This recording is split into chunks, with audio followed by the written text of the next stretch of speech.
lang muna sila ma'am dito. Bababa na yun.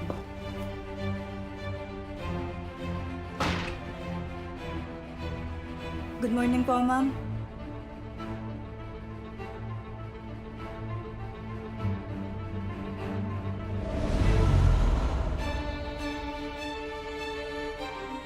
Madali lang naman ang trabaho natin dito. Kasi nga, dalawa lang naman ang amo natin. Si Sir Alex naman, naku! Pero isa lang masasabi ko, baka siya ang mapalaban. Anong pangalan nito? Carmina po, ma'am. Iba ka. Salamat, sir. Laki nito, ah. Katas ng pagiging magaling mo sa trabaho. Alam ko ang ginagawa mo. Tigil mo na yan. Ha? Anong sinasabi mo? Marami nang dumaan dyan. Hindi ikaw ang una. Huwag ka nang sumunod. Magsisisi ka lang. Salamat. Pero magkaiba tayo.